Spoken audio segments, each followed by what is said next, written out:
Ui sầm rò mà hộp nhưngថ្ងៃនេះស្អាតហើយមើលទៅតំណងគួរឲ្យចង់ហូបដល់ហើយបងប្អូនដែលហូបភ្លាត្រី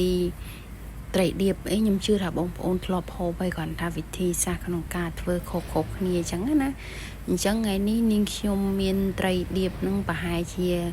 កន្លះគីឡូប៉ុន្តែខ្ញុំភ្លាតែ2ដុំអាសាច់ខ្នងរបស់វាព្រោះនឹងសាច់ច្រើនហើយអត់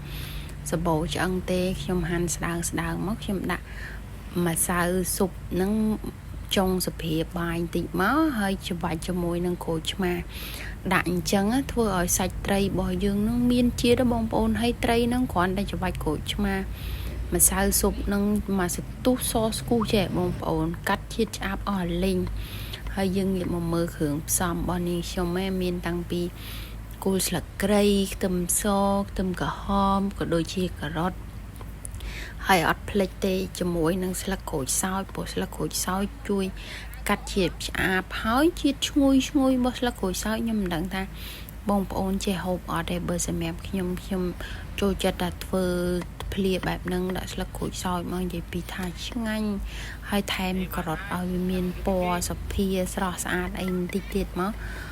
តែមានជាតិទៀតមើលទៅឃើញម្ហូបយើងនឹងវាឆ្ងាញ់ហ្មងណាបងប្អូនចាហើយនេះខ្ទឹមសនឹងយើងច្រាមទៅបងប្អូនចូលចិត្តអាចហាន់វាក៏បានដែរហាន់ស្ដើងដាក់លាយជាមួយអញ្ចឹងណាតែខ្ញុំចូលចិត្តច្រាមអញ្ចឹងវាម៉ត់ចូលគ្នាជាមួយនឹងសាច់ហើយខ្ទឹមក្រហមនេះចាខ្ទឹមក្រហមនឹងចិត្តស្ដើងឬក៏ច្រាមឲ្យដូចខ្ទឹមសហ្មងក៏បានដែរឥឡូវនេះខ្ញុំច្របាច់យកទឹកក្រូចឆ្មានឹងចេញហើយនៅសល់តែត្រីយើងទេសស្គូហ្មងបងប្អូនហើយនិយាយពីថាឆ្អាបហ្នឹងគឺគ្មានទេពេលបងប្អូនច្របាច់ដូចនាងខ្ញុំអញ្ចឹងឥឡូវនាងខ្ញុំសំគ្រឿងឲ្យដាក់ម្សៅស៊ុបខ្នុរបន្តិចមកអំបិលចុងសភាបាយបន្តិចមកស្ករកន្លះសភាបាយយើងតេស្តសិនជាមួយនឹងប៊ីចេងបន្តិចមកឲ្យមានជាតិអញ្ចឹងណាចាហើយលាយចូលគ្នាឲ្យ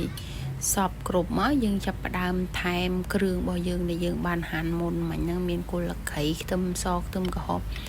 ម្ទេសការ៉ុតអីស្លឹកក្រូចសើចអីដាក់អស់ចូលគ្នាមកបងប្អូនយើងលាយគ្នាយើងមិនចាំបាច់បុកទឹកត្រីអីថែមពីក្រៅអីទៀតទេអញ្ចឹងពេលនាងខ្ញុំលាយហើយហ្នឹងខ្ញុំភ្លក់ទៅវារៀងស្ទើអញ្ចឹងខ្ញុំថែម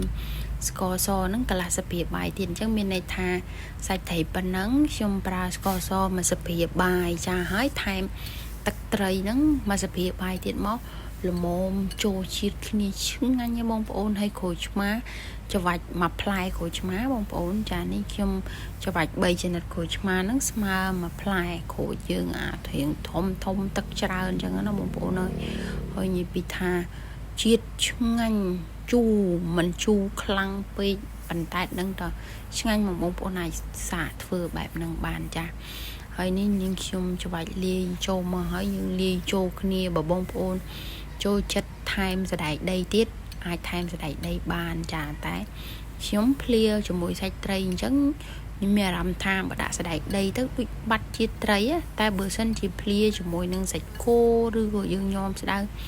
អីយើងដាក់សណ្តែកដីអានឹងឆ្ងាញ់តែបើសាច់ត្រីនោះអត់ទេខ្ញុំចូលចិត្តរសជាតិប៉ុណ្ណឹងហើយចុងភៅភ្លក់ឲ្យបងប្អូនឆ្ងាញ់ហើយឲ្យតែថាភ្លក់ទៅអត់មានអីនឹងមុខអញ្ចឹងគឺនៅឆ្ងាញ់ហើយឥឡូវមកហូបខ្ញុំរួចរាល់អរគុណបងប្អូនទាំងអស់គ្នាសម្រាប់ការតាមដានទស្សនាវីដេអូតាំងពីដើមរហូតដល់ចប់